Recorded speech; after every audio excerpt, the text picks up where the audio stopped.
We're live. We are. Perfect. Cool. Hello everyone, my name is Namek and welcome to tonight's Just Chatting stream. How's everyone doing? Summer's here. End of May. Happy summer, I should say. And Banana, welcome. How are you? Good to see you. Before we get started, let me just say, Discord is up. Feel free to join me in voice if you like. If not, just type in the chat as you normally would. I am all cool with it. First of all, I'd like to say thank you. I think it was you, Banana. It was, I believe, you who recommended me Indie Cross, was it? Hey, Zaki. Welcome. And Deflectio, I see you as well. Welcome back. It's good to see you again, Zaki. I know I saw your comment. You wanted to come back, but I know. It's all right. Don't worry about it. And Banana is saying today is your final day of school this year. Well, then you got plenty of time to watch me, though. I should not interfere with your schoolwork all that much. Hopefully. I only stream about an hour and at night. So unless you are in Asia or Europe, then it shouldn't affect you all that much. Well, unless you're not doing your homework. That's another thing. That said, welcome. Thank you guys for coming in. As I was saying, I want to thank you, Banana, for recommending me to watch Indie Cross. It was really awesome. It had a lot of... I haven't seen a battle with that much precision, that much passion, that much finesse since some of my favorite battles since Death Battle. I have not seen Death Battle in a while, but some of my favorites were Dante versus Bayonetta, and believe it or not, Iron Man versus Lex Luthor was also a very good one. Those are some of my favorites. So with the animation and all the references that I've seen, even though I probably don't get most of it because I have not played Shovel Knight and Cuphead, I know what they're about, and I can see just how much love and passion was poured into that project, because that fight scene, a couple of those fight scenes with Cuphead and Shovel Knight, godlike. No idea, Deflectio. No idea. Anyways, I think Wolf is a little bit busy tonight, so it'll just be me hosting it. Should be a problem. After all, I'm the host anyway. And if that's the case, right now this is more of like just practice. I am enjoying my session with the just chatting part. If maybe I should tell him to recommend some topics or videos that you guys want me to watch or discuss. That would actually be pretty good. There's the video game recommendations, there's the fan art. I don't deal with mod stuff, but that's fine, or staff. There is really no staff, it's really just him. And then there's me. Well, mainly just him, because I don't know how all this stuff works, but I am slowly but surely getting a bit of hang of this Discord stuff. So yeah, if you guys want to connect with me a little bit more, feel free to join this. And of course, thank you so much for joining me on the stream. As I was saying, more or less I'm slowly becoming more of a just chatting streamer, but it's just what I like, what I enjoy. Hopefully when my kitchen gets a little bit upgraded, I can do a little bit more. I can do a little bit more recipes, I can just cook while I talk. But knowing this, if I am just watching videos and talking like this, I feel very comfortable. So yes, thank you so much for coming in. I don't have too much of a subject tonight, so maybe this is one of the things I really need to do off stream. I'll ask Wolf about it. So if you guys ever feel like streaming, the best advice I've seen of the hundreds of streaming or video making advice or tutorials that I've seen, technically it's fine, you know, set up your stream and all that stuff, make a background, great. but no one really can tell you what kind of streamer or YouTuber that you can be. So right now, I know I'm very comfortable with purely talking, whether it's with you guys on stream or just by myself. And that's one of the things that one of the advice I learned from one of those videos, where you just have to be comfortable. You just have to feel relaxed at first, and then as you do more of it, you slowly grow out your skill set. You slowly grow out your audience. You slowly grow out your confidence. Any sort of technicalities. Also, it's like art, you know. It's like you're sculpting something. In the beginning, it's quite messy. It's dirty. You don't really know what you are making. But as time goes on, you are shaped by what you like to do, what not to like to do. Your audience will tell you what they like to watch and what they don't like to watch. And that's where I am. Banana is saying, I was able to hit a plastic water bottle with a hammer because you forgot it in your freezer. Jesus. I like to imagine what that's like. You must be fun to hang around with, Banana. Or maybe you got some anger management problems. Just kidding. I'll do the same. But anyways, yes, you also, the way I'm talking right now, I feel a lot more relaxed and I'm a little bit slower. This is also because I went back and watched a lot of my streams, and as cringy and embarrassing as it is, you have to do it. You gotta taste your own food, right? So I went back and I looked at my stream and I was like, okay, I am a little bit jumpy. I'm a little bit nervous. I sound like I am nervous. And I am a little bit too, how do I say it, trying to please. And I feel that maybe it is time to change it up for a bit. That's why I am slowing down my speech pattern just a bit. Granted, I am very comfortable talking like this. This is usually how I talk to my friends anyway. Depending on the friend, of course. And depending on the subject. But the main issue that I have with my stream is that I was very stuttery and jumpy with subjects. So people I didn't know what I was focused on, because there is this thing called dead space, in which there is a pause in between speeches, in between sentences. And that's one of the things that I've learned from a lot of these streamers, saying you want to have absolutely no dead spaces. Well, that's good advice. It depends on the subject, because some of these people stream for like 5, 7, 10, 12 hours or so. And I find it very hard to believe that they have no dead spaces in between.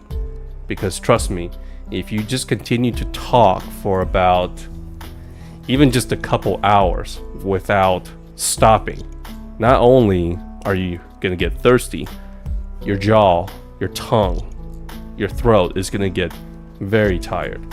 So that's why I am okay with doing a little bit of hesitation, leaving out just a little bit of dead air here and there, because as long as it sounds natural, confident, and understandable, then I am all good with it. I've also looked into a couple of other games, indie games, that was in Indie Cross. There was the one with the pink hair girl or blue hair girl. She changed her hair a couple of times.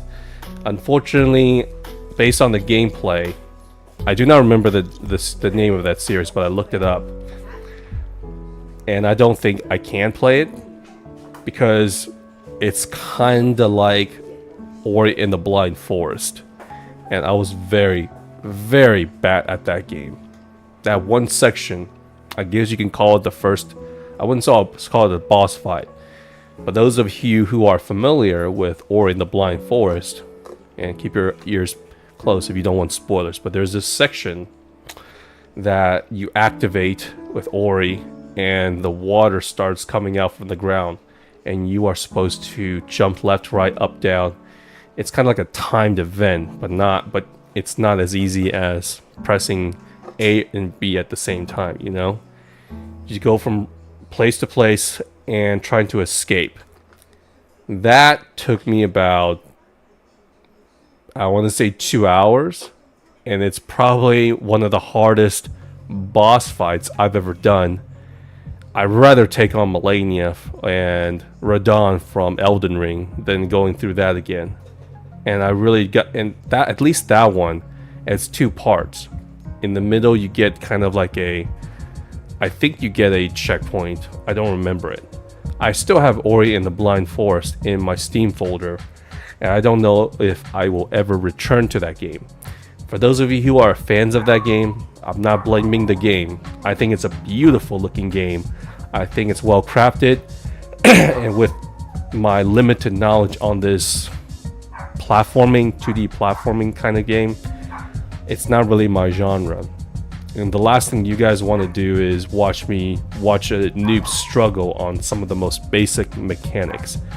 And believe me, playing that game also drains about 99% of my mental strength. I would not be able to talk as much because all of my focus would be on the game, on trying to get through certain levels. And after getting through those levels, I'd probably be too tired to talk. So again, I think it's a fantastic platforming game. The praise that it gets, great, no problem. It's just that I personally don't think that I can be good at it. And it's not like I played on hard mode or anything. I don't even remember there is a hard mode or not. But there was platforming, and then there's like I think it had shooting mechanics as well as close range combat. I don't remember much, but the platforming really gave me a headache. Now compare that to Undertale, which is I never had this kind of gameplay. Never mind the whole whatchamacallit, you guys played Undertale. I thought it was an RPG at first, right? I thought it was like, okay, turn-based RPG because I saw attack, item, escape, something like that. Mercy was something that I never expected in the game, or action or something like that. I didn't understand it at first. So that's why I assume mostly like me and everyone else, I would say 95% of the people probably got the neutral ending. Because it was only after a certain point, maybe meeting Papyrus, that I understood, oh, I don't have to fight and kill these monsters. And when I realized that those monsters that I fought actually died, I was like, oh crap, maybe I shouldn't have done those things. The first regret, Toriel, I still remember that feeling very well as she disappeared in front of me. But then everything became well again because I played it again immediately and went for the pacifist run. And then of course you guys ruined it because you guys wanted me to go through the Geno route just so you guys can watch me struggle against Sans and Undi, which I can tell you I didn't struggle as much because those kind of games, or rather, what kind of game should I describe Undertale as?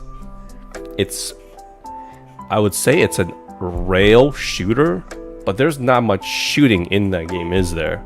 It's more of just dodging. So rail dodging, 2D rail dodging game with RPG mechanics. If that makes any sense. To this day, the only game that I've even come close to, like even be anything like Undertale's gameplay, funny enough, is Undertale Yellow. Duh. Of course it's gonna have the same kind of gameplay. But have I seen any other AAA games or indie developers that have this kind of gameplay? No, I have not. You can say Ori and the Blind Forest. Great.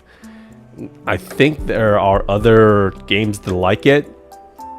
Kinda like Cuphead, because in Cuphead you shoot, and then I believe there is a maybe a close range combat mechanic, and then of course all the platforming, right? Doing all those kind of games, or even you can say Metroid when it was 2D. I always enjoy watching people play those games because of how much skills they have. But in terms of me playing it, believe me, I've tried. I just can't do it. I really cannot. Speaking of which, but if you guys ever have other games that are like Undertale, I guess you can say Deltarune, but duh, same developer.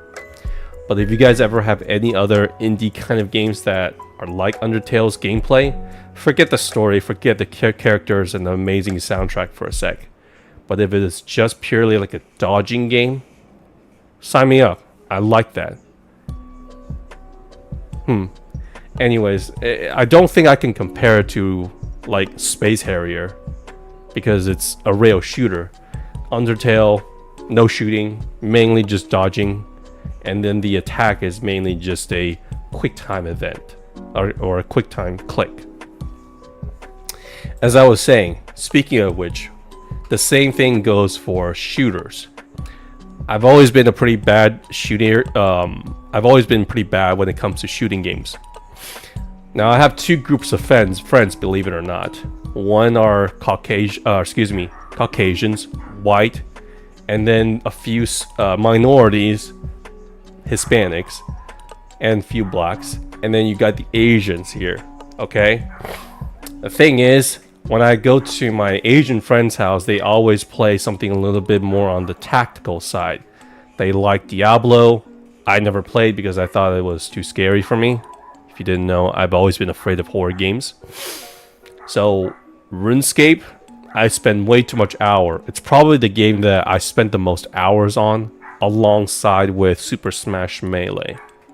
I know I spent at least 1,000 hours. At least 1,000 hours. Fortunately, I gave my account away to one of my friends and he took it to another level that I don't even know what that account, if that account even exists. And then, Red Alert is also my favorite, as well as Roller Coaster Tycoon. A little bit more on the tactical side. And of course, the game that we played the most, Super Smash. Rarely do we play shooters. We played a little bit NBA Street here and there. But we never really played too many shooters. At least not with each other. If you go to my other friends' place, if they're mostly if they're white, Caucasians, Hispanic, and black, then they usually it's mostly shooters. I remember going in there and playing a tons of Call of Duty and Gears of War. And of course, everyone's favorite at that time, Halo. The thing is, my first shooter that I remember playing was first-person shooter. Was Halo. But I never really enjoyed it all that much. Why? Because it gave my eyes, I don't know, some kind of spasm. Because all that laser, purple, green, red, yellow lights flashing in my face, it was really hard on my eyes. And so I never really enjoyed playing it. I remember so many of my friends like, dude, you play games with your friends all the time, why can't you come over and play Halo with me? I was like, because I don't want my eyes to get sore. I can play video games for a long time, okay? RuneScape is a perfect example, but it doesn't flash lights in my eyes. So when it comes to first-person shooter, not only do the lights give my eyes problems, but I also find it kind of dizzy. Oh wait, no, I take it back when I say my first first-person shooter was with Halo. Now that I think about it, there was another one before it, GoldenEye 007, and that shooter was just weird to me. I don't know why so many of my friends liked it. I think it's a classic, but I never understood it. And I just thought people liked it because it's James Bond. I was like, okay, 007, cool guy. Basically, our version in Asia, we have Jackie Chan, Jet Li. our action hero, and then in America or Britain, you guys have 007 or anyone from the WWE or something like that. That was fun. But yeah, and then later on, third-person shooters became a little bit more prevalent, and I think I was pretty decent with Uncharted. Uncharted 2 was probably the first game that I bought for my PlayStation 3, I believe. And I'm happy that I played it because it was probably still my favorite Uncharted in the series. 1 was decent, 2 was phenomenal, 3 was kind of disappointing, 4 was actually very, very good. And I think they took that kind of gameplay to its maximum level, and there really isn't much to do after that. I know they created Last of Us, but that I never finished it. As in, I never finished The Last of Us Part 1, and of course, I never played Part 2. Just because I think it was a little bit too scary for me, or at that time. Right now, I don't think I have a problem, but I still have not played it. So I'm sure eventually when I have a crowd, you guys will ask me to play The Last of Us 1, although it's inevitable at this point that I kind of already knew the memes, which is the golf club. So obviously, Ellie and Joel survive part 1, and then 2, Joel dies. There's no way that anyone could not know that, okay? It's been spread around like when the Harry Potter books were coming out. I still remember the phrase, Snape kills Dumbledore. It was plastered in someone's car in my school, and I knew some people were super pissed about that, but I thought that was funny. I've always attended SAT class and everyone was talking about the books, who's gonna die next, who's gonna live, and I honestly couldn't care less. Not that biggest Potter fan, but I enjoyed it for what it is.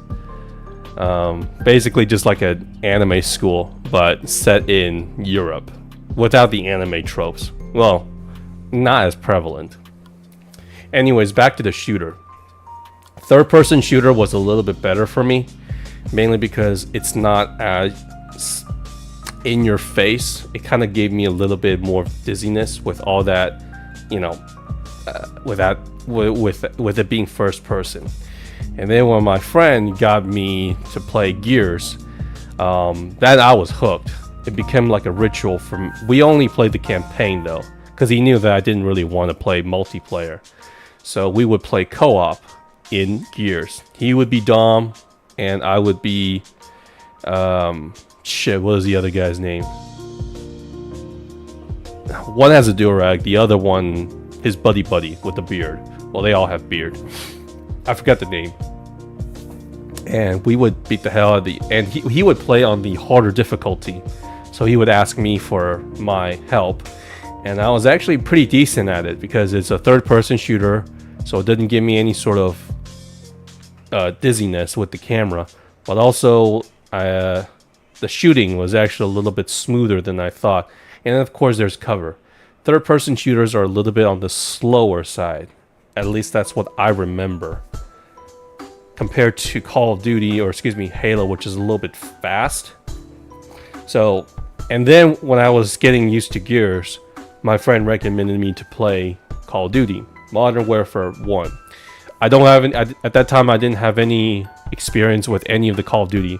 I heard of it, was never my thing because it was a shooting game, first person. So my friend just said, just do it. I think this one, if you play this, then you wouldn't have problem with that flashing light because it's more realistic. Okay, no problem. I remember that very night I put the disc in for Modern Warfare 1. That was one of the coolest and best moments in video game history for me, because man, that tanker mission, the one on the boat, I was like hooked immediately. I say, oh my god, look at this graphics, look at this lighting, look at this voice acting. It's so real. And at that point, I don't know if you remember, but the military used to be the military, as in there's that commercial I've always watched, like about the Marines, like the one, the only, the Marines kind of commercial, like back then. And I thought they were so cool. And when I played that mission, that tanker mission, I was just blown away. It's like an action movie, but your character has plot armor. And then, of course, there's the other levels as well. The nuke going off in Iran, I believe. Some of the other missions that were really cool, but the first tanker mission and the sniper mission, I don't remember. I know you play as Captain Price, a younger Price, but I don't remember the other sniper that you would be with, and he's an NPC. That gave me some of the biggest adrenaline rush I've ever had in a video game. And by the end of that mission, I was so tired because you have to go through this jungle, hide from enemies, and even I had troubles like, where's this guy going? Oh my god, this is the word with the ghillie suits and stuff. Boom, boom, boom, you go, you get up to the sniper position, you actually get to snipe a terrorist, and then escape. Carry your buddy on your back to escape. I was like, yo, this mission was so cool. I played that mission at least like 50 or 60 or 70 times. I just couldn't get enough, and that's how much I loved it.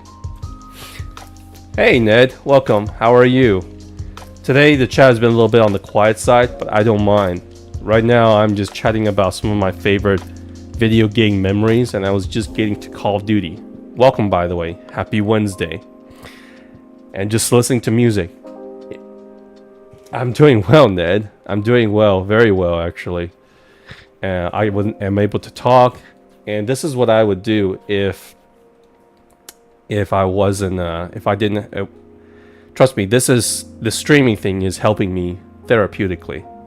So even if you guys are not as active, that's okay. That's okay. Because it makes me feel good to be able to let some of my emotions out. And in the way it's reflecting back to me. And free therapy, I would say. Anyways, I was telling Chad, Ned, I don't know if you played Call of Duty before, but I remember when it was actually good, or when it was quote unquote original. I said I remember the first time I played Modern Warfare. That's the first one, right? And the first mission, which is the tanker mission, and then afterwards was the sniper mission. They gave me some of the biggest adrenaline rush I've ever had while playing games. Not many games can do that. And it was pure focus, pure hype, and pure fun. So after that, I actually got into Call of Duty for a bit. I tried to play multiplayer, pretty decent at it. Definitely not the best, but my kill to death was like 40%, 40, 45, around there, so not very good. So when I heard that Modern Warfare 2 was going to come out, I decided, okay, I'm going to actually take this thing a little bit more serious. I actually do want to get good. And then when it came out, the campaign was also really, really cool. You got Roach, you got that ice mission, and going through Rio de Janeiro, or was it Brazil? That one was a really cool mission. And then the safe house mission, which you obviously, spoiler alert, you get betrayed, was also an incredible mission. So many good missions. And then when I saw Russia literally attacking, Ramirez, that's right, it was the Army Ranger, 75th Battalion. 75th Regiment, or is it battalion? I can't remember. That's the Rangers, by the way, if you don't know that. There's Ranger, and then there's 75th Ranger. They're like the best of the best Rangers. And those are the guys that can like easily would probably get picked for Delta Force or some kind of spec op. So when I play through those missions, in a way, unfortunately, I was getting a little bit like, okay, it was really cool, but they didn't really give me as big of a adrenaline rush as the first game. I think it's just because it was so action-packed, like a Michael Bay movie on steroids. And eventually I just like, okay, cool, give me more. But then eventually I kind of just got used to it. I mean, how much more can you think of, right? You go into a gulag to rescue Price and all that stuff. As cool as it is, it's like, well, it's cool, but I think I've seen it all before. And eventually that's how I felt about Modern Warfare 3. I can't really remember too many missions in that game, with the exception of maybe the last one, which you finally get to kill Makarov. And that's it. But the Modern Warfare 2, I actually started pretty well. I was like, at the very least, I was around 50% kill. Like hovering around a 50% kill-death ratio. And then, of course, unfortunately, all good things must come to an end. You know why? Kid starts playing more Call of Duty, and the amount of trash talk, the amount of based comments or whatever it is, the amount of non-stop yapping over and over and over and over again. Eventually it gets tiring. I don't mind a little bit of boasting, a little bit of toxicity here and there. I can take it. But man, so many BS. And when your team messes up, or when you mess up on your team, and believe me, I was decent, but not that good. People trash the crap out of you. It eventually affects your psyche and your little bit of confidence. I didn't cry at any of the quote-unquote bullying. I wasn't like, man, screw these people, they're so mean to me. I was more like, man, all this yapping, I'm getting kind of tired of it. And then you got the kids screeching in your ear. It's just, that's why I stopped. Hey, Adrian, welcome. Yeah, no worries. Just call me Nut. It's fine. No worries, Adrian. How are you? Happy Wednesday. This is my stream now, by the way. Part of the reason is because I am broke. And part of the reason I kind of need therapy. And so Monday through Thursday are mainly just chatting streams. You can join me in my Discord if you like, if you want to do voice chat. But most people would just put me in the background and listen. If you want to, and the Discord, joining the Discord, I pinned it on top. So you are welcome to join whatever you want. You got game recommendations, fan arts, and the other stuff.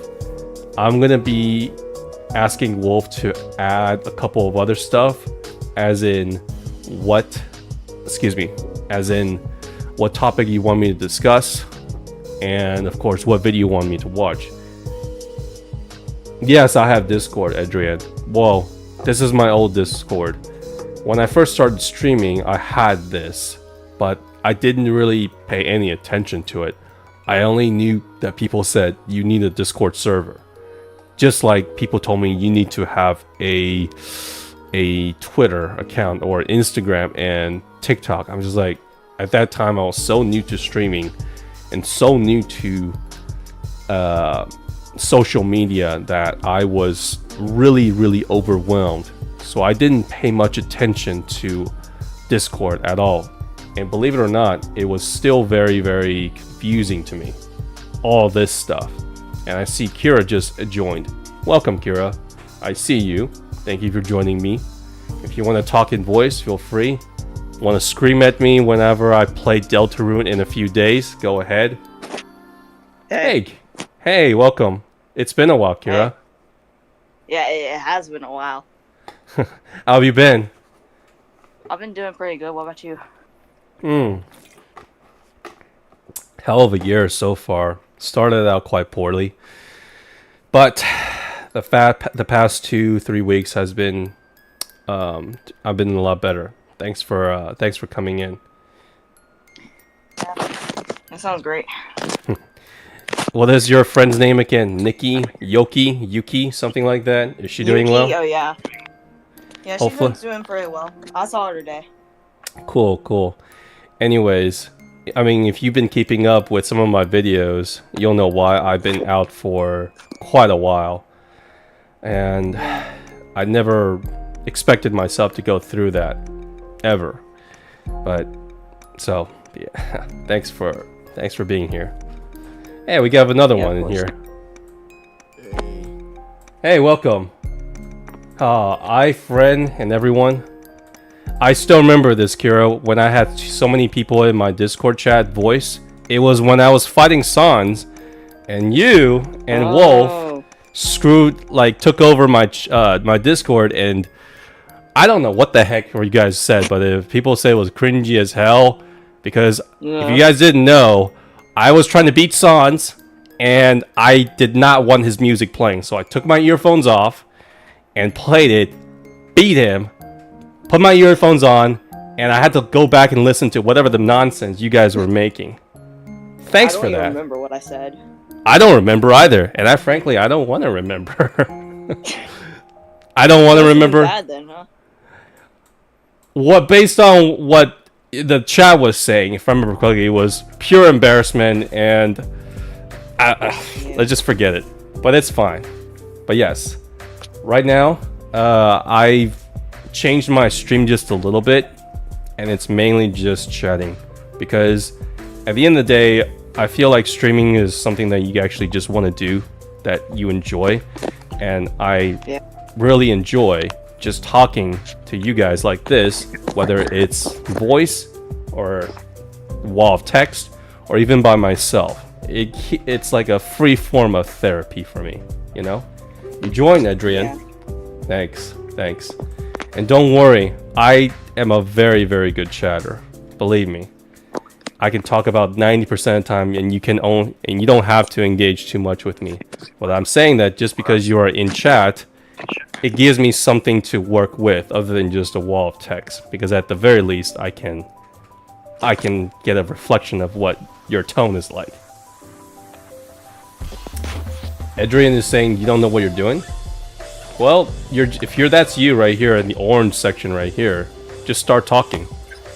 It's basically, think of it as like, I don't know if you want to call it date night, but you know, every night, like, well, it's been a while since I've been on a date, but it reminds me of like when I was in college.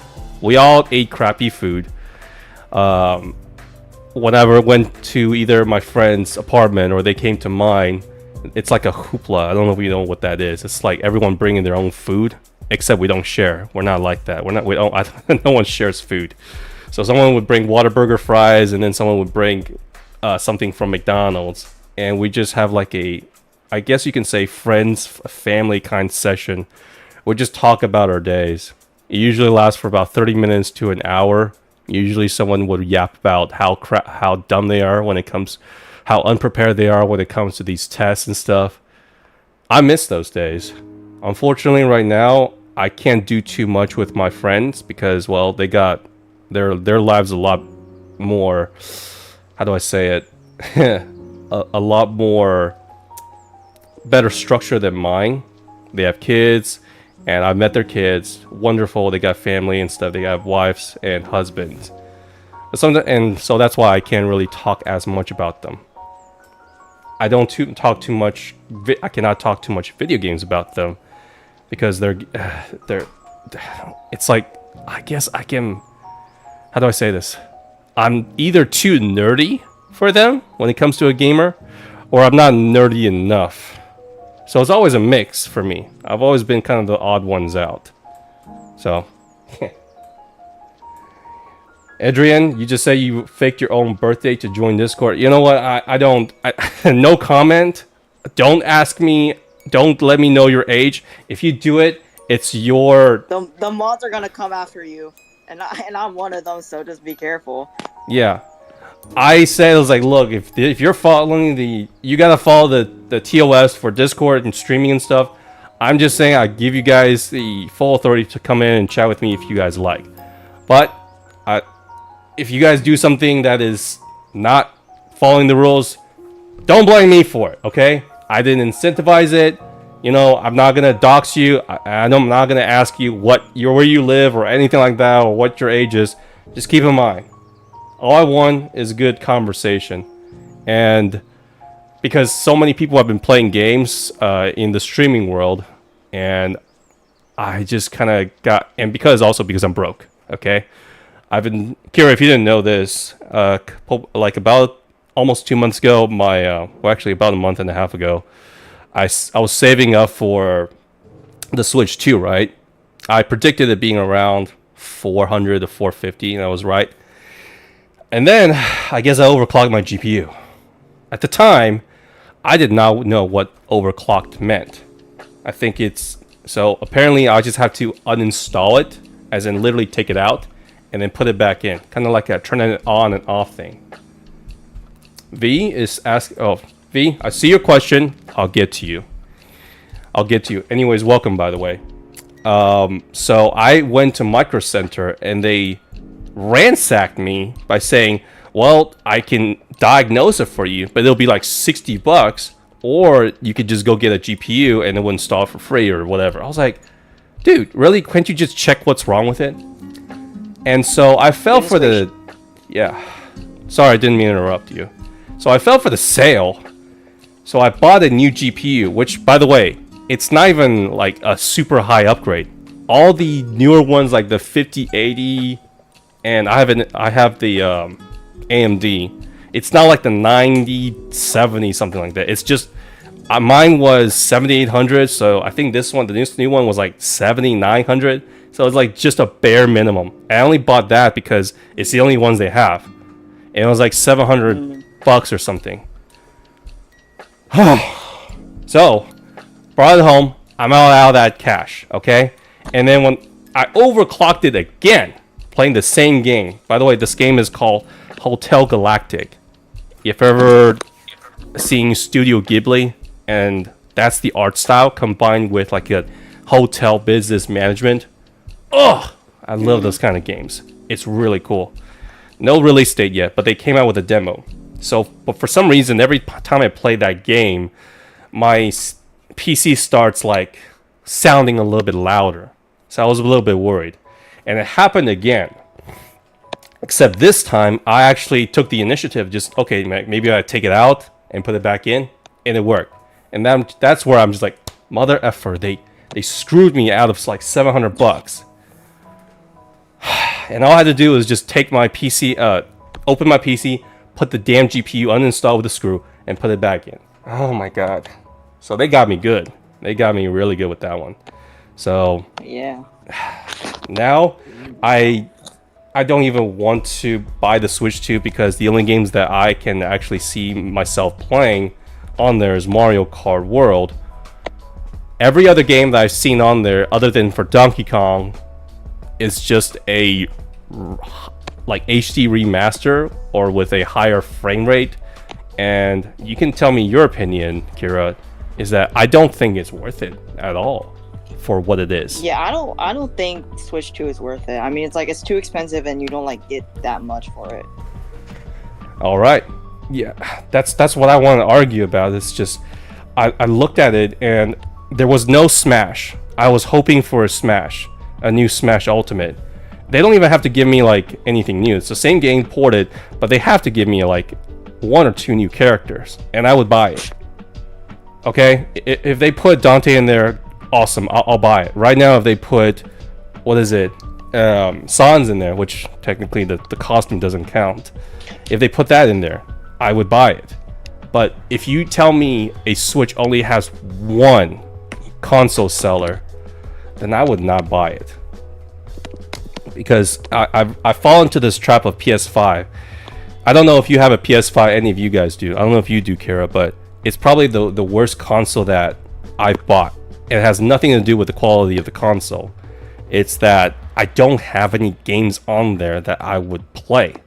I play Final Fantasy VII Rebirth, and I shouldn't have bought it because I should have just waited like half a year, and I would have gotten on Steam for like 20% discount.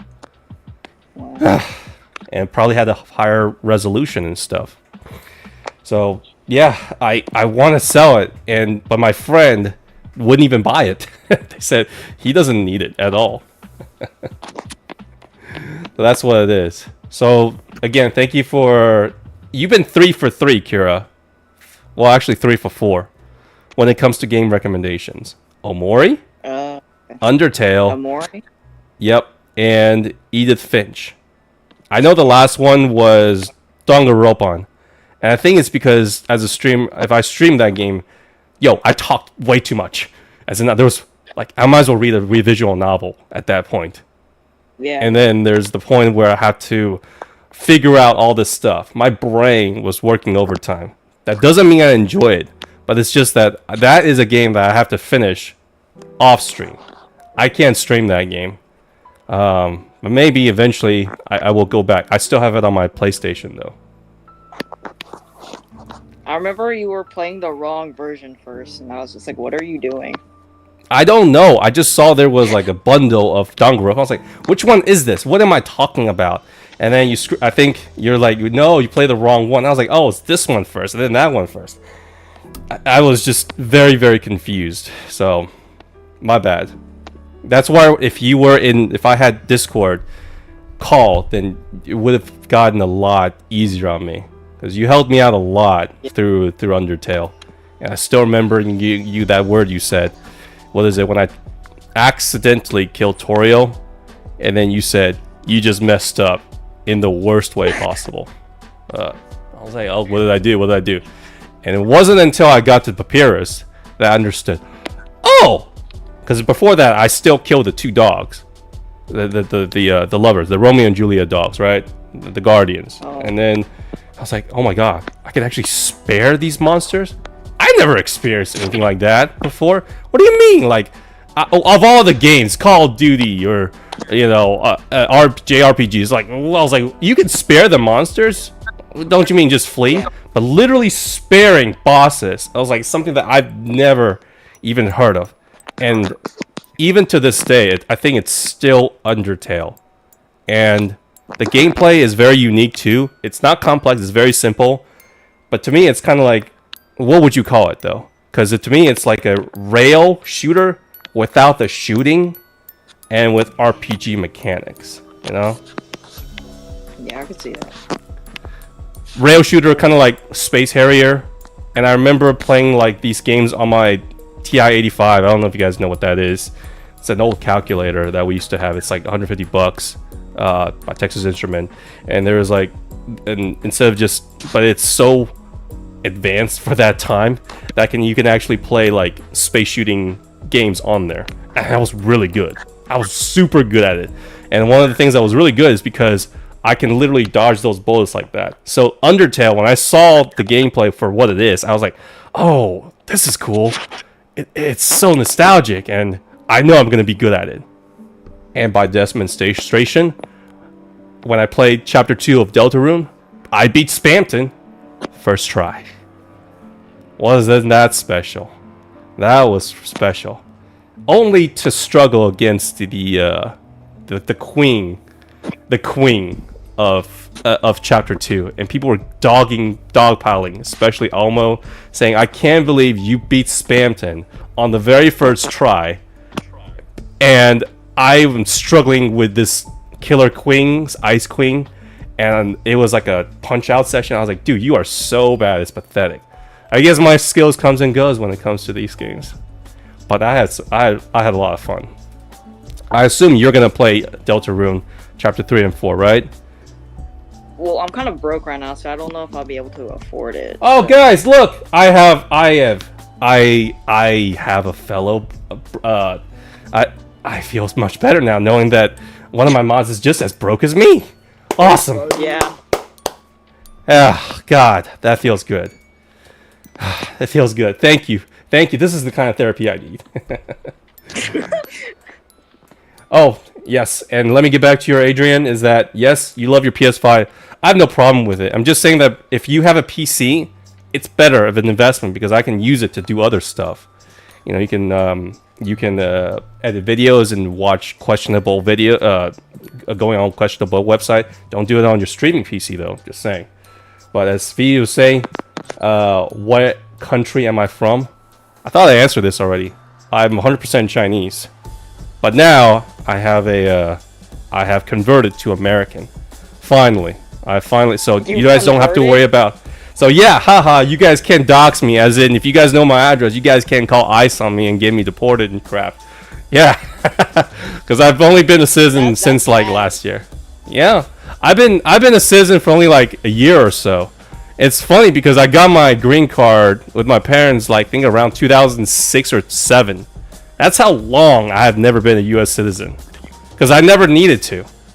Okay, if you guys ever think, I'm sure most of you guys are American, assuming, but immigration office to me was kind of a joke. So you go over there and you see a bunch of people like with, I wouldn't call them lawyers, but more translators. It's like they're preparing for an exam, and it's hilarious to me to see like a grown man and woman, some as old as like 70 years old, who speak Spanish or Indian or whatever, trying to figure out these stupid tests that are just the most basic of the basics. I had 3 questions. One of them was, what is the economic system for the U.S.? I was like, you mean capitalism? Like, yep, you got that right. I didn't even study for that thing. Okay, and then they asked me, what happened on 9/11? I was like, dude, are you serious? And so I was having like a good conversation with the guy. He immediately knew that I was good to go, knowing that I was that I had a chat with him. Everyone was like filing papers, looking at answers like this, fumbling and stuff. And then I see like a wife like slapping a husband like this. No bueno. This America. It's just so funny to me. I found it so funny. It was such a funny scene. If I had to take one of those tests, I feel like I would fail. Oh, you did? No, I feel like I would. No. The only thing that I was born as a citizen, so like. Really? I didn't have to test. Well, guess what? You only get 3 questions, and believe it or not, my mom took it, and you just go on YouTube, and you just go. There's like it's usually 100 questions, okay, and I couldn't believe that it's the same exact questions, and it's like, who was the president of like, during the Civil War? I was like, you mean Lincoln? Oh well, I don't remember that, so. If you don't remember that, then maybe that was a long time ago. But yeah, all you have to do is just go on YouTube, memorize the question, and memorize the answers. It's the exact same questions. The only ones that I was like that you might have trouble with is like, who was the president during World War II, and then who was the president like after World War II. I was like, well, FDR, I know the first one. So the one afterward, I think it was Eisenhower. So duh, I knew that one. Eat, so I'll be back probably. Yeah, no problem. You had fun at least having chat with me? Yeah. Just listening to me yap 95% of the time, and you can contribute as much as you can. That's why I say you guys probably should get your dinner ready and just hear me yap about anything you guys want. Just keep politics aside. Have a good dinner. Oh, V is saying that, have I played Elden Ring? I have. I made 3 videos on it. I have. Feel free to join me in the chat if you guys want to discuss it, because I made 3 criticism videos of the game, and I would love it if like a big Elden Ring fan, like a big From Software fan comes in and discuss it with me. And as long as you're okay with like me being like having a little bit of criticism on it, then it would be cool. You can tell me my username on Roblox. Well, I haven't logged back into my Roblox yet. But yes, let me just say that Elden Ring was a good game. Yes, it was. It was a very polished game. Has a lot of passion, and the combat was very good. I just had some issues with the design of the game. Wanted not on call. You debate me? I wouldn't call it a debate, V. I made those 3 videos. It was more of a discussion because I never really experienced too many From Software games except for Bloodborne, but I rushed through Bloodborne because that game is way too scary for me. Okay, so I didn't really get too much of a grasp of the combat system, but looking back, it's kind of similar, but I find Bloodborne to be a little bit more offensive. I don't remember having too many I don't remember having any magic, and I think I was a little bit better at Bloodborne than Elden Ring. Not on call, but yeah, and all of those 3 videos, I got mixed receptions. I think I had like 2-3 likes to dislikes. So compared to my other videos, it was getting kind of ratioed. But overall, of all the many Elden Ring people that watched my video, not that many, because it was like still under 1,000 viewers, right? Most of them were pretty civil. Some of them disagree with me. A few actually agree with me. But at the end of the day, I think I had a really good time, you know, just discussing the mechanics and some of the issues that I had. And they say that I was either not understanding it, or this is just how From Software games are, which is okay. So I put it in a gameplay mechanic, and then the other one was a story gameplay mechanic. I was a little more critical when it comes to the gameplay, though. So summarize the points that I didn't really like. My dog is not angry in the background. She's just that's my new dog. She's still like she's still like 6 months old, by the way. So she's still a puppy. She's very rowdy. She's very needy and very clingy. So she's not angry. But V is saying, summarize the points I didn't like. The one thing for the gameplay, right? If I had to summarize it, it would be the balancing between action game and RPG mechanics. So, for example, I did not like the fact that I could only fight the bosses once per playthrough. Okay? And I think it's by design, because in order for me to fight the bosses again, I literally have to beat the entire game and start a new game over. But the fact that it's an open world game and I have to go through all the stuff again, as in collect this, collect that, get this, do this quest in order to just to fight the boss one time. I did not like that, but I understood the decision because it's to maximize playtime, right? They could easily fix it, which is give me multiple save files, manual save files. I love it when I can save right before a boss. Okay, they could give me a boss dungeon, which I can pay a certain amount of rooms to fight a particular boss, right? As many times as I want, once I beat them. So that way I can also experiment with different mechanics and weapons. And 3 was that, you know how larva tiers, the tiers, right? One is that there's only a certain number of it. You can't use it all the time. But also, if you over level, you have to you are stuck with being over leveled. And that's one thing I did not like as well, because when I played the game, I played it as a melee build, and I used many different weapons. I went with the bonking. I had the bonk weapon, I had the dagger, and then I had the katana, and I also had the spear as well. And I never used incantations or spells because people told me that they were cheese and it makes the game too easy. I was like, okay. And my favorite kind of gameplay is usually pairing. So that tells you that I have no problem with playing difficult games. And pairing is one of my favorite mechanics. Oh, this is the first time you've seen my channel. So I don't know where you're... if you go to my YouTube channel, there's like live stream, which I do mostly every day, right? And then the other part was video. Trust me, I didn't do too many videos before. It was like because before Elden Ring, I made more like... it was more either FNAF guides or just like a compilation of me screaming. So that was actually probably the first time that I ever actually sat down, write a script, and put a video essay together. So obviously there was going to be some faults, some issues, or some mistakes that I made. But that was mainly my main gripe with it, is that the highlights of Elden Ring were the boss fights, yet having to do all that extra work just to fight them once was something that I didn't really like. That's one. And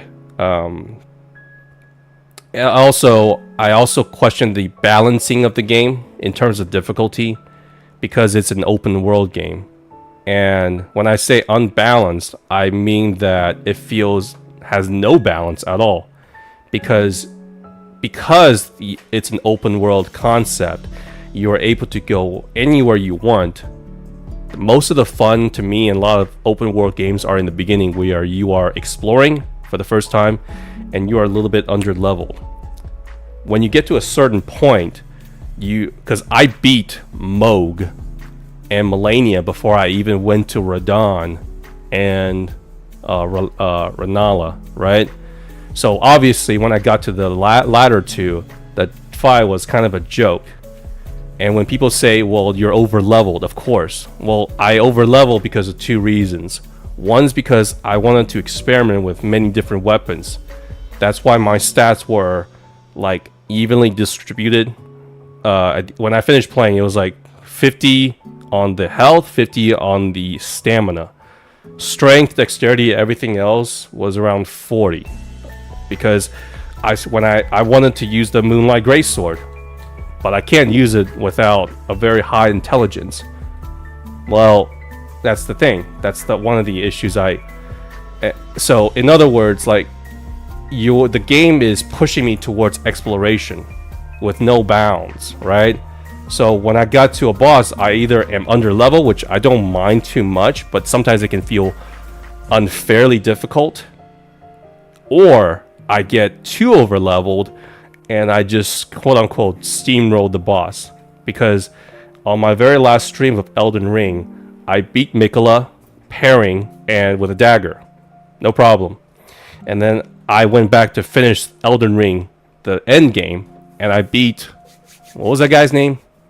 Godfrey, the guy with the axe and the lion. I think it was Godfrey. And then you got Queen Marika and Radagon, and then you got the giant tapeworm. I don't know what the hell that thing was called. Elden Beast, that's right. But I had fun with the first two bosses, but I definitely was overpowered. But people say that it's my fault. I was like, well, but the game allows me to be overpowered, but it doesn't let me depower my character. So it would be great if it would be easily fixed if, one, they give me unlimited tiers, and two, they can just let me redo my stats. And if I'm overpowered, then I just won't use some of those stat points. That would be a very easy fix. But instead, the game forces me to like, oh, you're overpowered. Well, if you want to fight these bosses again, and then they scale to a higher level, then you're going to have to start the game over. To me, that is a lot of work. And I played over, I think, about 150 hours in there. So I've explored almost everything. I don't know about doing all the side quests. I just like to explore. And I guess that's one of my criticisms for the game. Oh, hey, Crack, welcome. Good to see you. Restart? What do you mean restart? I was just having a chat with V up there about Elden Ring. And yeah. By the way, Crack, this is my Discord. And if you want to join, it's in the pin. If you see it up there. And I had Kira and Adrian right here on voice chat. And it was fun just talking with people. And finally, if you want to do a voice chat with me and discuss something with me, awesome. Here's the option. The Get Good. Well, you can't spend 40 more hours into it. The thing is, Crack, is that I've done almost everything. And by everything, I mean all the main bosses. I've beaten all the dragons, which was not my favorite kind of fight. Baal was the only pretty good one, and that's because I can reach his face and I can see his attack. I've done most of the side quests. I don't know about all of it.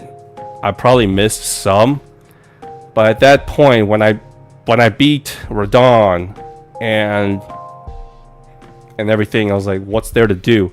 I've got most of the pretty powerful talismans, and the only thing that I would keep going would probably just be collecting cosmetics, like the armor sets. And believe me, they're awesome. They are very good looking, but they don't really but it's not worth it for me. And should I go back and collect all the talisman, even though they're not really useful to me? Like, that's just like it's kind of like with Zelda and Breath of the Wild and Tears of the Kingdom. I was like, I'm just collecting this to collect, not because I really need it or want to, you know. And that's it. Do you watch sports? I do. I watch football and basketball, and I used to watch basketball. I love the early 2000 basketball because that's when I watched it. In fact, I would say basketball is still my favorite sport because my favorite anime, or rather my favorite form of entertainment was a manga or called Slam Dunk. If you guys don't know what Slam Dunk is, it's this. It's this. If you guys don't know what this is a legendary manga. And it also has an anime. I started with the anime, but the manga is way better. This is basically, back in my days, people did not really know too much basketball in Asia because mainly people played either soccer or baseball. That's it. And when it came to basketball, this manga artist by the name of Takehiko Inoue, look at his art. Look at these lines. It is utterly incredible. And this is his magnum opus, in my opinion. This is so good of a work, and I love the character so much that this is how I was introduced to basketball. And trust me, I'm not like one of the few exceptions. He made basketball popular, not just in Japan and not just in China where I'm from, but in all of Asia. Okay? And when this came out, everyone wanted to play basketball. And to me, in the anime, while not as good as the manga, has some of my most favorite tracks of all time. I'm not just talking about the opening or the ending songs, but also just some of the intensity, like that, those soundtracks that you in game. I listen to this on a regular basis. And when you ask people what's your favorite manga, a lot of people would say One Piece or maybe a Naruto, Dragon Ball Z. For me, it's this. It is 100% this. And it's a tall order because it's competing with things like Yu Yu Hakusho, and then there's Rurouni Kenshin, but I know about the controversy with the manga artist. But this, and if you guys don't know, his art actually got better. And Takehiko Inoue.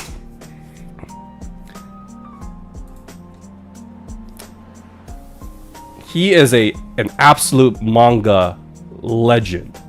Okay? He's like Tarantino. He's basically like Monet. Look at this kind of art. Okay? This is an unbelievable artist that I cannot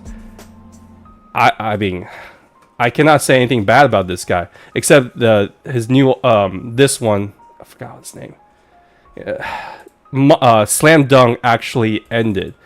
He also did two other works. One was another about basketball, but the other one is Vagabond, which is the samurai one. I have not read it, not because I don't want to, but because it's not finished. And I don't think it will ever be finished. It's kind of got that Hunter x Hunter kind of reputation, as well as George R.R. Martin kind of reputation, is that this manga takes so much out of him that he physically cannot do it, and he's such a perfectionist that he can't do it, so that's the only reason I have not read it. But once eventually everyone's time comes up, I probably will give it a read. Yep, Crack. I'm just saying that Slam Dunk it to me is absolute perfection. And I see that Kira is back. I'm just saying that if you ever read Slam Dunk, the manga, that last game, Crack, if you since you know this, the very last game against a particular opponent like this, right? I could read this. I remember the very feeling is that I cried for like the last 2-3 volumes. I legit cried at how emotional and how intense and how passionate these players have. And I never, it might sound stupid that you're cheering for a manga in a game about basketball, but just talking about it just makes me teary-eyed. And I could go back, this is one of those pieces along with a few other mediums that I can go back and watch and listen and read, and I would just get that same emotion over and over again. Even though it's not going to be as strong as the first time, because it will never be. It can't be. But this is one of those things that I just remember, and I was like, oh, that was such a good one. And it just makes me want to go back and read. That's how you know it is a classic. Or rather, it's one of my, that's why I say it's my favorite. Because I think that's how you judge what your favorite medium is. Whether it's a game, a book, movie, whatever. That it doesn't have to be the very best at its genre, because it's all subjective, but it's your personal favorite because it makes you feel a certain way that you will always remember.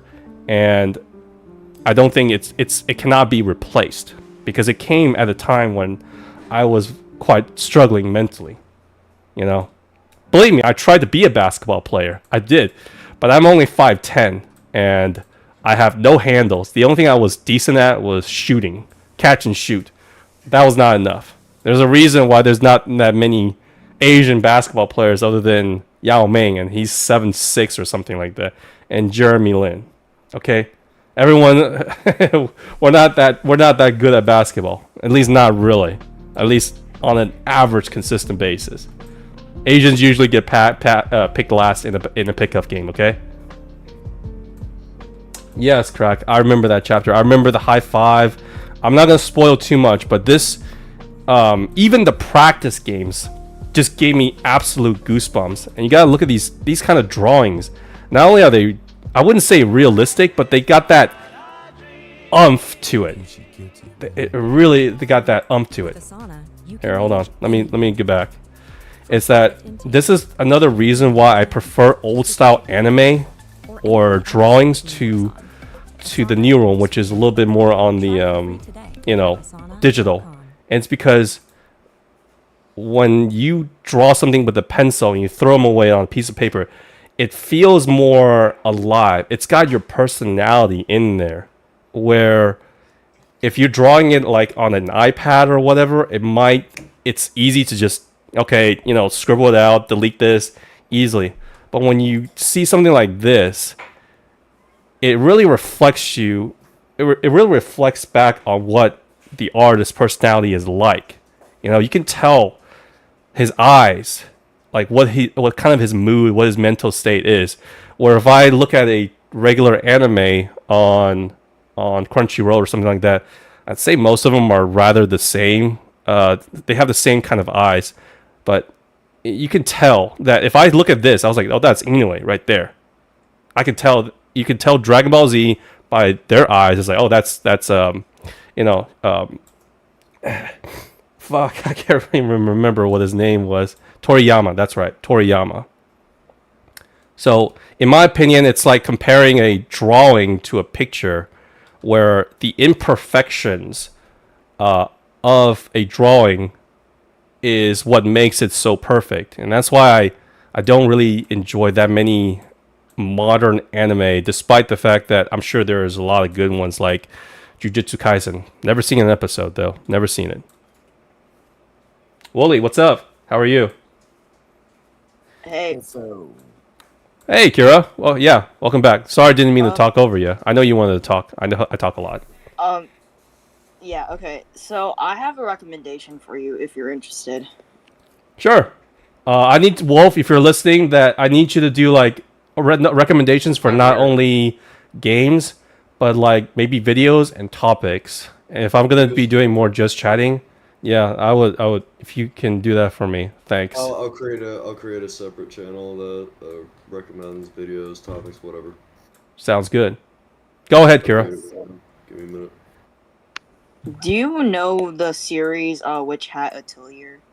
I don't know if I mentioned it before or not. Had what? Sorry, Atelier?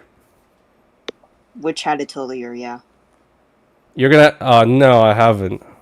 I'm quite picky when it comes to my mediums because if I'm passionate about something, I'm very passionate, but it's not as like getting me to like something new.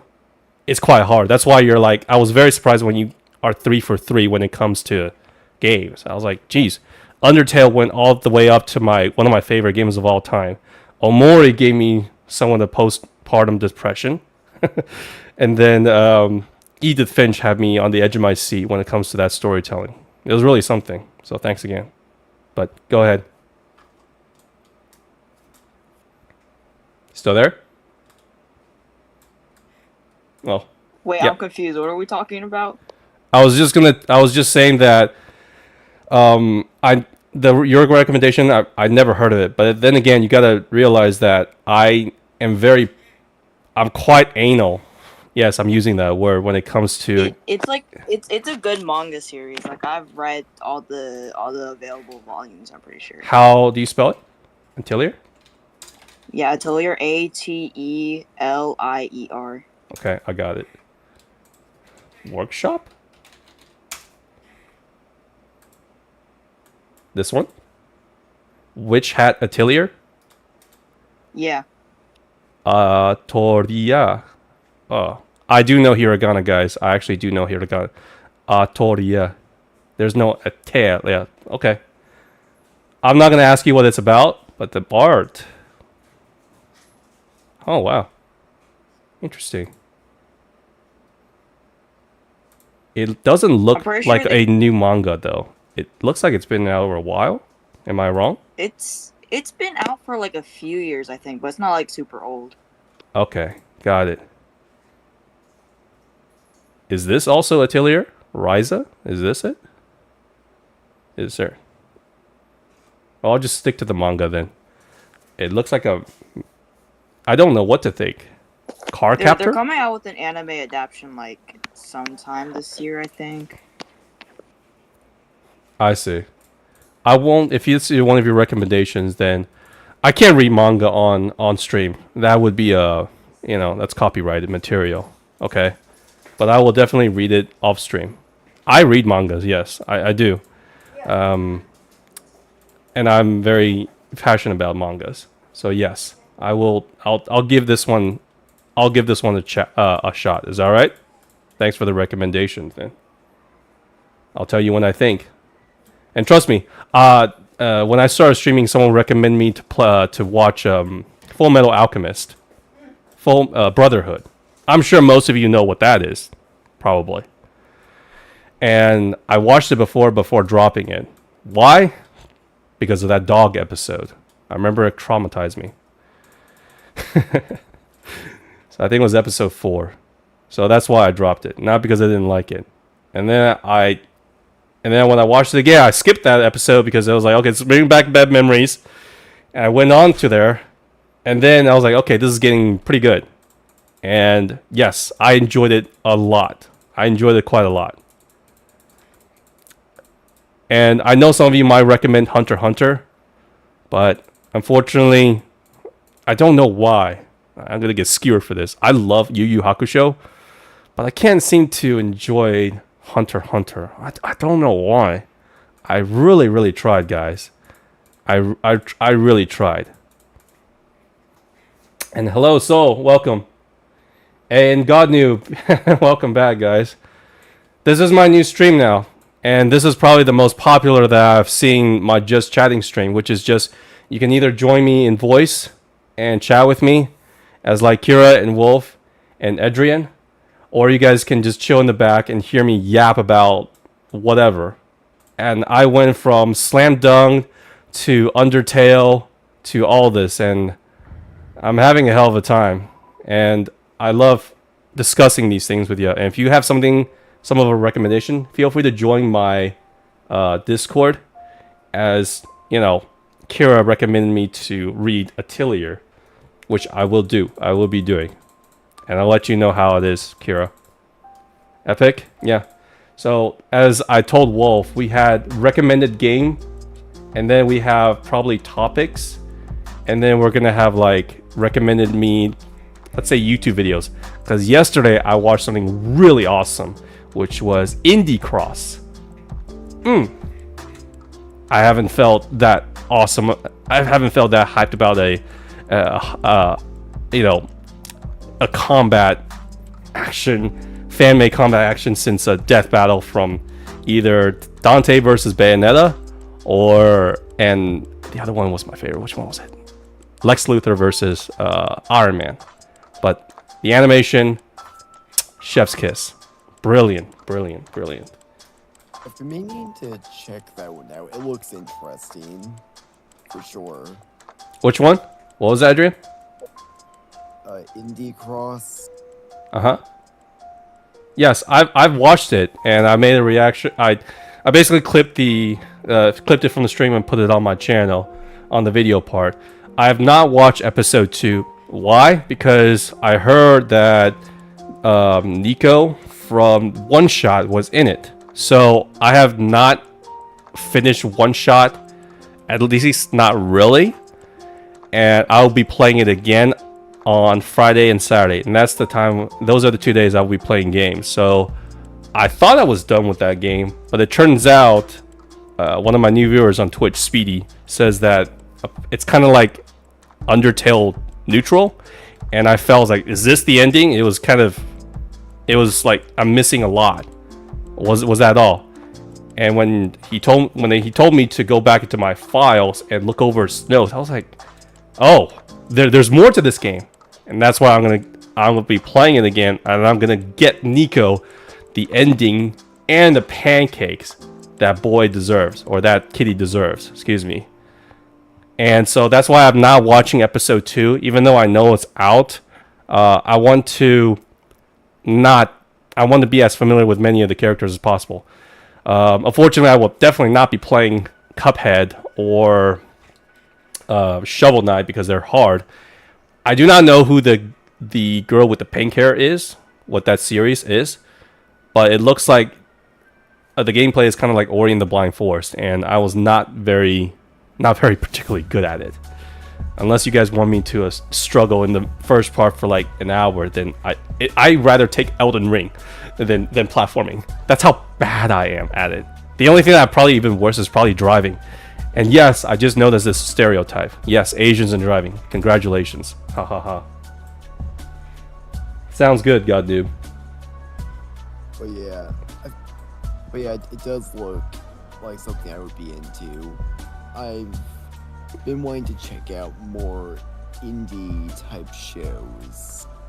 Like Adrian, I think indie is what's keeping my any interest that I have for video games lately, because so many indie games, whether it's FNAF or Undertale, I just couldn't believe that I missed out on so many. And I think the consensus right now in the gaming industry is that, hey, it's gonna crash.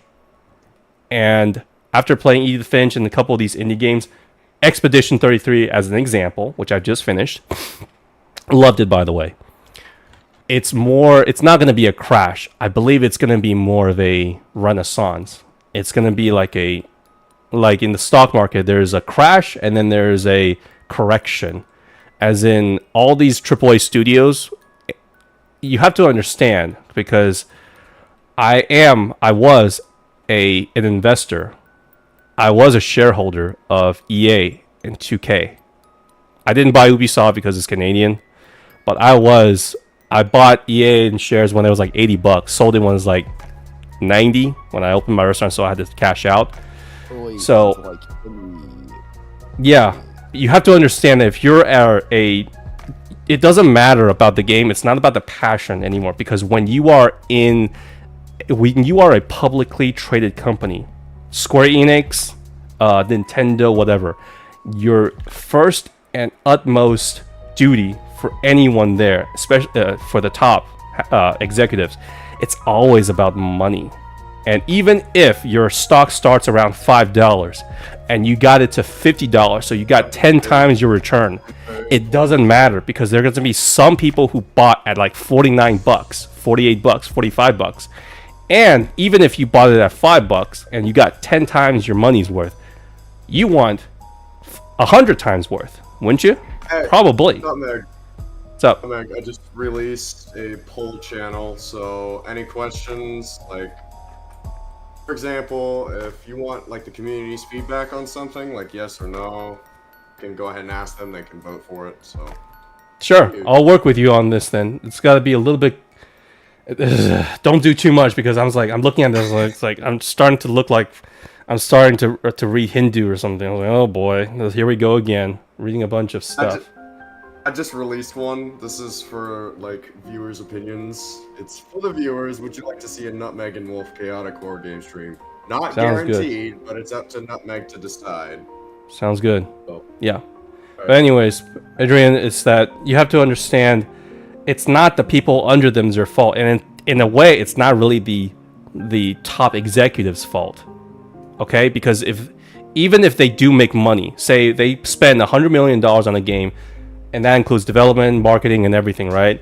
And they only made 120 million. That is bad for them, even though they got their money back, because they don't have enough. That means that the shares would go down, because it's a forecast, like, oh, you are at your tipping point, you're gonna go down, even though they make their money back. That's how it operates. And when it goes down, layoffs happen, etc., etc. Things have to be adjusted. So I can't exactly blame EA and all the other things, because everything they want, they say, the CEO and all that stuff, microtransaction, as a gamer, I despise him. As a shareholder, I want to marry him. That's just how it is. Okay? And You want to marry someone? well, I'm just giving a hyperbole, Kira. You know what I mean by that. As a shareholder, I was like, yeah, I'd marry a CEO if that guy can make me a crap tons of money. This is where indie game comes in, because the people eventually, no matter what kind of company they are, there's when it comes to a public traded company, right? There's the hunger for money there is no ceiling. Go from $1 to $100, great. Now I want $1,000, great. I want 10. 100,000. There is no limit, but there is a peak in which a company can grow to. And when they are at that peak, they either have to adjust or change something. If not, it'll just gonna go down. And that's what happening to a lot of these AAA games. And I don't blame them from using, reused assets. Ubisoft, for example, so many of those Assassin's Creed games, like 1, 2, 3, 4, 5, it just keeps going. And if they adjust too much, if they change the gameplay too much, then there's probably some kind of backlash. I was like, because the thing with market is that they want something to be stable, constant, as in like this. But I can promise you, most the markets don't do that. In a gaming world, if you don't innovate, then you're gonna stagnate. And when you stagnate, well, your stocks are gonna go down. That's just how it is. So yeah. So when it comes to the Renaissance thing, as you saw with Expedition 33, is that these were made by ex-employees of Ubisoft, and they made it purely on passion, because passion does have a limit. And if you are like a private company, and then you don't have to answer to shareholders, yeah, you have a limit. As long as you can, feed your family, you have a good life, there is a limit, right? There's like, okay, I don't need more money, I don't need it. I have a big mansion, I don't need 5 mansions. That's just how it is. So the Renaissance thing is that when these big companies breaks down, they have to split up into smaller companies, kind of like back in the Industrial Revolution with Standard Oil, Chevron, Exxon. I know they're big companies now, but it was everything. Every oil company was Standard Oil, and then it got broken down. Granted, it was by the government, but in this case, it's more about gamers' demand. So that's why I say the PS5 might be not as worth it, because if you want to get your game on a PS5 or Xbox, there's a lot of things that you need to you need to pay them, and I don't know how much it is, but they have a lot of censorship. For example, I mean, Doki Doki Literature Kira, I think you remember me playing that game. I bought it for like $12 on PlayStation, I think, and it was censored. I got a computer and I played it on, and I saw it on Steam. It was not censored and it was free. It's like, God damn, there's $15 I could have used. Great. So, Be right back. yeah, no worries. But yeah, back to Crack calling me a shallow man for being a shareholder. I'm just telling you, trust me, if every one of you gamers, every one of us gamers, had stocks in Ubisoft or EA, you guys would be singing, might sing a different tune, because that feeling there, because there's a feeling between having a really good game and the feeling of making money. Just saying, it's addicting. I mean,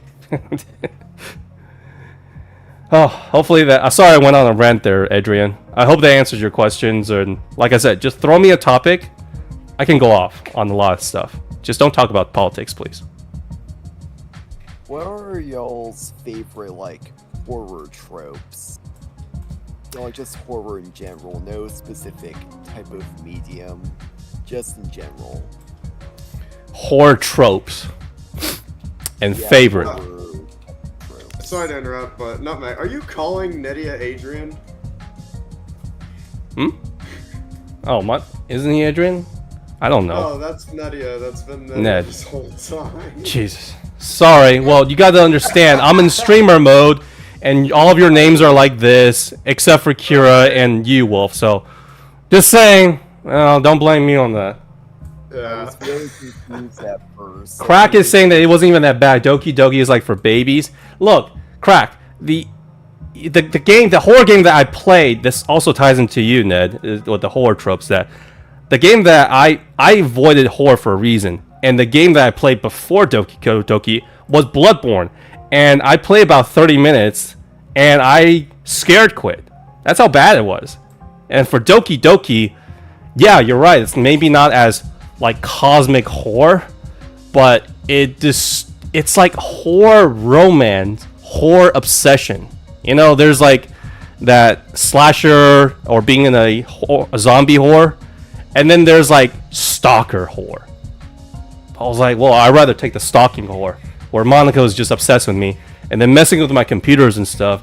And when I saw Sayuri having fun with the rope, and then Yuri, you know, sticking herself with a stick multiple times, and then all that stuff has just messed me up. I'd never experienced horrors like that. You gotta realize that I avoid horror with everything I got. Okay. And as for Ned, you saying what's my horror trope? I don't know, because I don't watch that many horror games.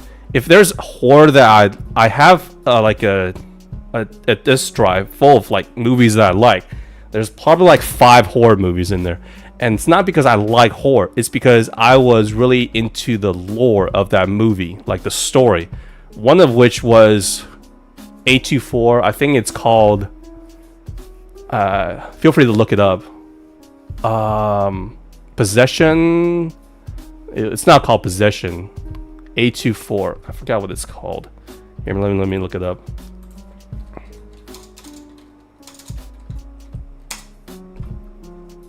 What is this film called?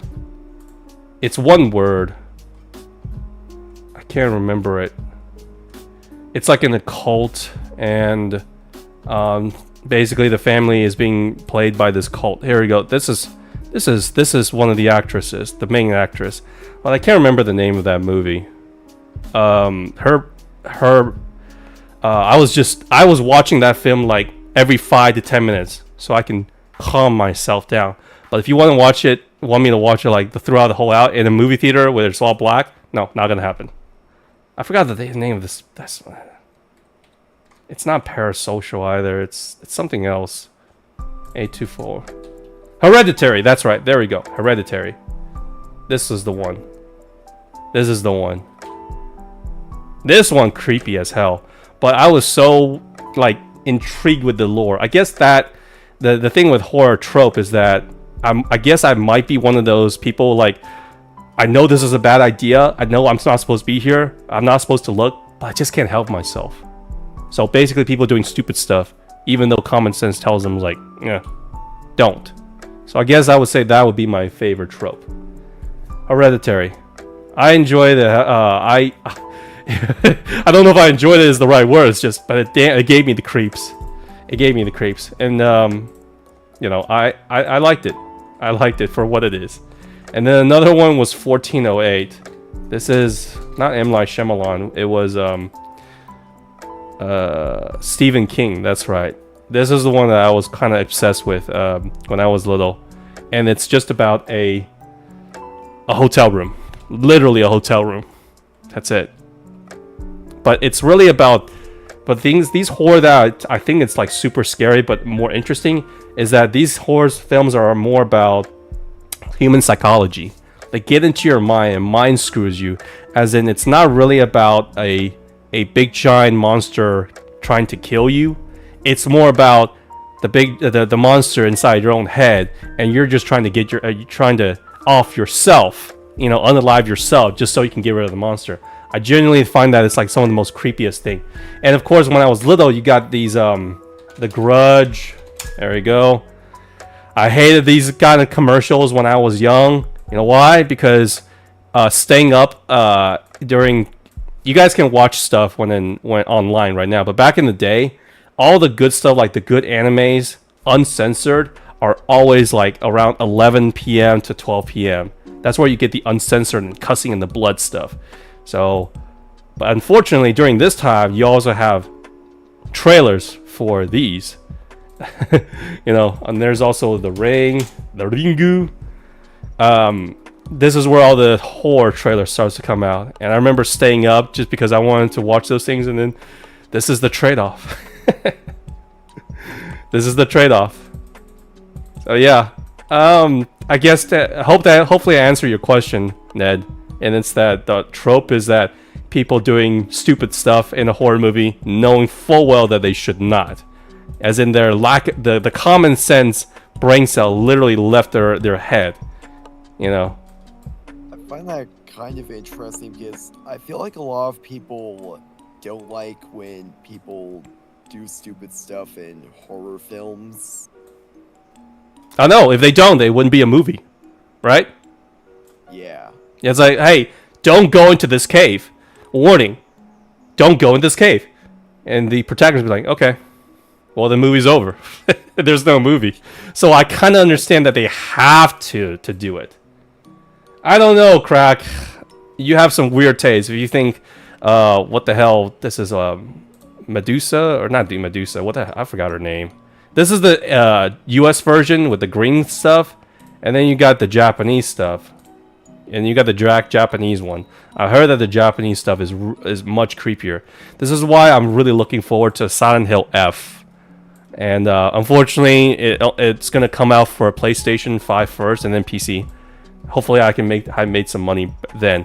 The only game I'm probably gonna buy for my PS5 now is, of course, GTA, because again, it comes out for consoles first, and that is one game that I probably, understandably, no one can resist. It's like, okay, I'll probably buy a PS5 for it, just so they can play GTA. Fine, I get it. But everything else, I can wait. The other games I might make an exception is Devil May Cry 6.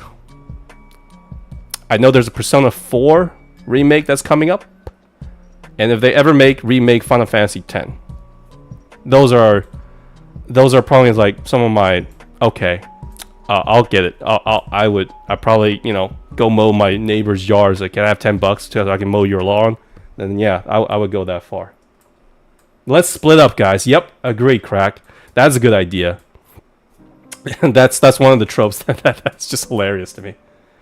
And going back to like horror movies, I've been wanting to check out more of those. One of my favorite movies is a horror action comedy type movie called Willy's Wonderland. Think of it like FNAF, but a lot more comical and the guy getting attacked. Fights Nicolas back. Cage? Really? I haven't seen him in a while. Yeah, this Yeah. does look like FNAF. I was like a spoof of FNAF. Yeah, basically a more goofy, tropey FNAF type thing. Yeah, I don't mind. I still have not seen the FNAF movie, by the way, and no spoilers. But I'll watch it eventually. It's just that right now, you guys gotta understand. If I can barely afford a game that's $5, what makes you think I can go into a movie theater, spend $25 on a movie? And I know maybe your movie tickets might be like 15, $20, but you gotta with tax, and then you probably gotta drink something. I can't remember the last movie the last movie. There wasn't much movies that makes me want to go. Oh, I gotta go for an experience, because if I want to just watch a movie, I can just stream it, you know. Nicolas Cage, I don't mind him as an actor, and Adrian, that's what I mean. Adrian is saying that, hey, I've been playing games while I hear you yap. That's the best kind of compliment I can have. That's the best compliment, that Adrian. Thank you, thank you. And yeah, Willy's Wonderland, it's also very low budget, but if you like a good, goofy, campy slasher, I think you'll enjoy it. If you like You guys stop recommending me. You guys stop recommending me freaking horror stuff. You know how much scared I got. I mean, You weren't here when I first. Yeah, the first time I did voice chatting after Undertale, and I started playing FNAF, and then I moved on to Alien Isolation. Wolf and Kira and some of their friends, like in the voice chat, literally just spoke to me as like, "Hey, nut," and I would jump. That's how bad it was. Wolf still remembers it, and that's. I guess that's part of the reason why a lot of people came to me, just because I get so jumpy with these. I'm that bad at it. Okay, if you ever, if I ever been in a horror situation, I was like, oh, don't go in here. Okay, I'm leaving. Oh, don't touch this script or the scroll. That if you touch it, you know, it's gonna summon demons and stuff. No problem. I believe it, even though it's full of BS. I was like, okay, no problem. I'm too smart to be in a horror movie. Want me to take you even out on a date, Crack? Sure, if you come to my town, sure, no problem. I'll take up on that offer. No happy endings, though. Wonderland isn't really a scary type movie. Again, very goofy. I'm guessing that by the way that you're describing it, it's kind of like one of my favorite quote-unquote horror comedies, and which was Zombieland. I love this movie. It's supposed to be horror, but it's goofy as hell. I don't know if you guys seen this. There's a sequel, but don't watch it. Just this one. This one was really good. Just the first one. This one was really good, and yeah, there's the horror movie that you asked, and then there's the horror comedy. By some of the stuff I've seen on FNAF movie, I don't think there's a comedy, at least not haha funny, or like this is satire. Zombieland is satire. But as for the ones that you recommended, Willy's, is it satire? I wouldn't say it. It was made, you know, like the people who made it wanted to make a fun movie that didn't take itself seriously. Like, you know what I mean? Well, it sounds like a satire movie. You love Tallahassee's character? Yeah, I loved it too, Crack. I'm just saying, back to Crack saying this is not really a zombie movie, but it's more of a family movie, as in how these four characters got together and become like a family. And these idiots. And I don't know how Jesse Eisenberg's character survived. What was his name? Columbus, that's right. But yeah, I with all this stuff, I definitely will be checking it out. For the movie though, again, I don't think that any movie is worth me taking the time out of my life. Money is just one thing, but taking the time out of my life to go into a movie theater and watching the movie, not many movies has done that. I didn't even do that for Endgame. The last movie that I remember that I loved, and I went back and took my mom to see it, was Zootopia. This one. Was this one. My mom loved this movie. I really liked it. I find it hilarious. Zootopia 2 was just confirmed. I'm not so sure if I want to see it. I don't know. Maybe. I don't know what it's about. But we'll see. But this is the last movie that I remember liking in a theater. And I remember the movie that I nearly walked out, as in I should have walked out, was Batman v Superman. I hate this goddamn movie. I despise this movie so much because I'm a DC guy. And I love the old cartoons with them. But this movie, literally, like the final battle, I was just like, my fists were clenched and my legs were raised. Like, it's like, oh my god, is this over? Is this over? Is this over? When is this goddamn thing gonna be over? And I remember the fight, and no one was being hyped. Like, if you ever seen a cool fight scene in a movie theater, it's like you go, whoa, awesome, yay! I was sitting next to a kid, like 7, 8 years old, and he looked bored out of his mind too. But I was just angry. I was like, I hate the dialogue, I hate the plot, I hate what is going on, and I just wanted to get the hell out. But because I paid like 30-40 bucks, because I was in Studio Movie Grill. If you don't know what that is, it's a movie theater where you can order, like, I wouldn't say gourmet meals, but gourmet movie meals. And I just wanted to throw something. I was like, F this movie. F this movie. And yes, I actually saw its sequel, Justice League, but that was because it was on a plane. And boy, did I ever want to ask the flight attendant to open up the door and so I can get out of there. I really wanted to walk out. That's how I felt about the DC movies. And that was the last DC movie that I ever saw. I did not see Aquaman because I don't want to be angry. I didn't see anything. I only saw Justice League on the plane because there was nothing else to watch. And even I wanted to walk out. That's something, isn't it? And it was 3 hours long. Because the movie was 3 hours long. It felt like 6 hours. Jeez. Just a bunch of yapping. It's like, has anyone seen the script or the way they talk to each other? It is so bloody stupid. Who talks like that? And that's funny because one of my favorites, and I learned English from this when I was, I guess you can say, crack back in the good old days. I'm the millennial that I am. It's that I learned a lot of English from watching a lot of Disney Channel and Cartoon Network.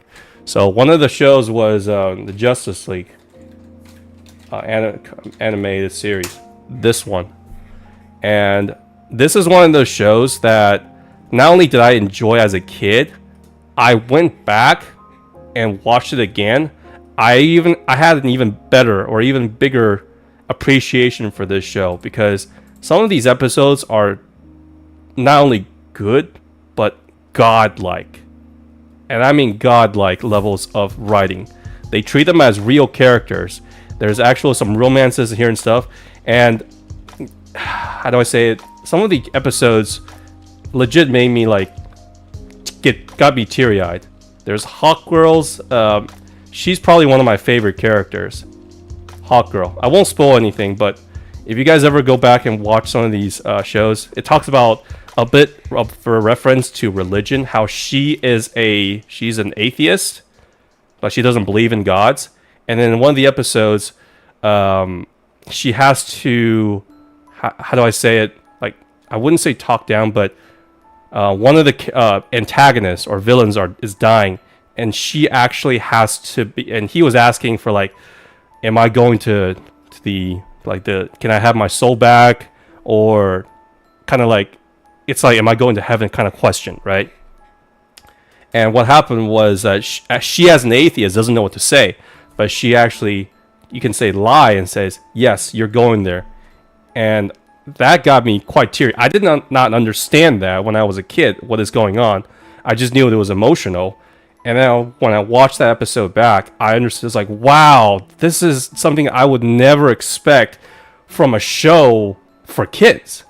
and it was so well written, it was so mature, that in the end, afterwards, she was asking Wonder Woman how, you know, she believes in Athena and all that stuff, the goddess of the Greece or something like that.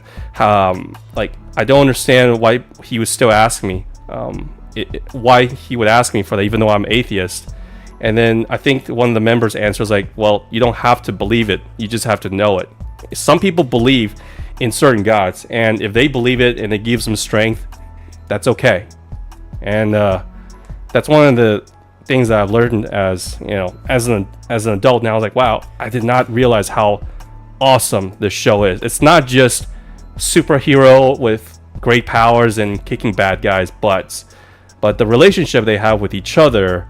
Like, you know, Superman going asking the Martian Manhunter to his house during Christmas.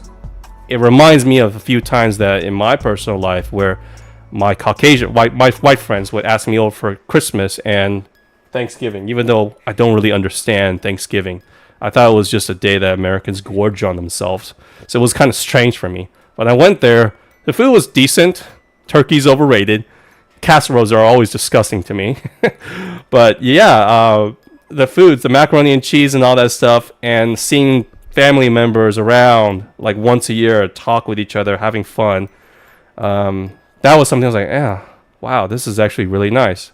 Because I could not have that feeling here because my parents, we immigrated here, but unfortunately, every one of our relatives stayed in China. None of them moved here, so we never really had that anymore. So it's fine. And going back to like movies, and when you were talking about those movies that you hated, one of the absolute worst films I've seen is a part of the Puppet Master series. It's called Retro Puppet Master, and it's awful. Very, like, nothing happens. Very boring.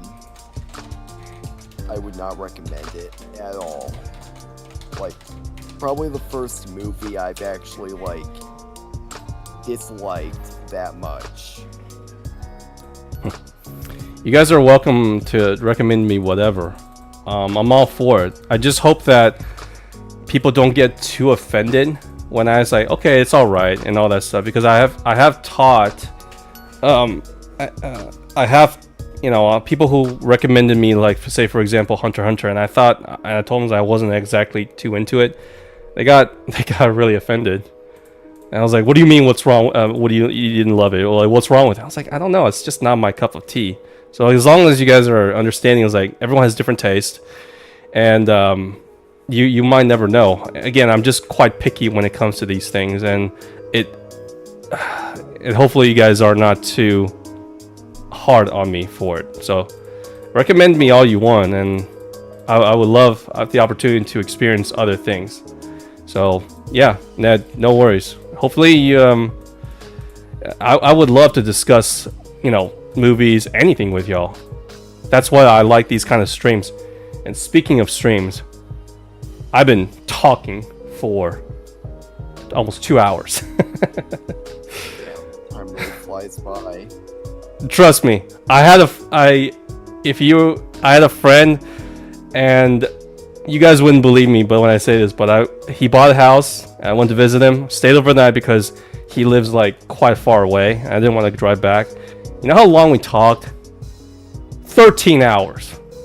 13 goddamn hours, from relationships to politics to games to trivia to the future, philosophy, whatever. And at the end, I looked at the clock. I was like, oh man, are we still talking? Oh, it's been 4 hours. We just kept talking. I was like, oh crap, it's 8 hours. And I was like, oh shit, we ever get something to eat? And nope, now it's like 13 hours. So I gotta go to sleep. So yeah, that's my superpower as a streamer. And in Adrian again, or excuse me, Ned, it's because I'm a salesman. Trust me, talking to you guys are a lot easier on me, because I don't have to get you guys to sign any sort of contract or sell you guys a house. Okay, I literally picked up people that I've never met. I've only talked to on the phone before. Picked them from the airport with their kids and sometimes their husband and wife. Took them around town. Took them back to the airport and get them to sign a contract. Sales for a house or an apartment. I've done that before. So this is nothing to me. Trust me, it's nothing. In fact, I really enjoy it because my paycheck is not dependent on you guys. Thank God. Whew, man, this has been a wonderful session. Really wonderful. I hope you guys enjoyed it. Again, feel free to join me anytime, Monday through Thursday, of just me chatting. Talk to me, whatever. I'll ask Wolf to maybe redo some of this stuff to make it a little bit more legible for me. Maybe not as bad or not as many stuff. And you guys are welcome to ask me whatever. You know, today I was gonna, if no one came, there was a recommendation from me. It was AI Darth Vader from Fortnite. I don't play Fortnite, so, but people told me to watch it because they said it's hilarious and the AI Vader is kind of based. I was like, that might be interesting, but I had so much fun just hearing and talking with you guys that 2 hours. Jeez. I don't know if I can do it every day, but you guys make it so much more fun for me. Thank you. Thank you. I think that's going to be it for tonight, and I hope you guys had fun, and I will be back tomorrow. And on Friday and Saturday, I will be doing one shot. All right? Old man chatting for clouds. Please, Crack. If I'm asking for clouds, then I would ask you, please donate, please subscribe, please follow me on blah, blah, blah, and all that stuff. It's like, no. If you guys like me, you know what to do. Just come back. All right. Y'all have a good night or morning, afternoon. See you tomorrow or next time you guys are free.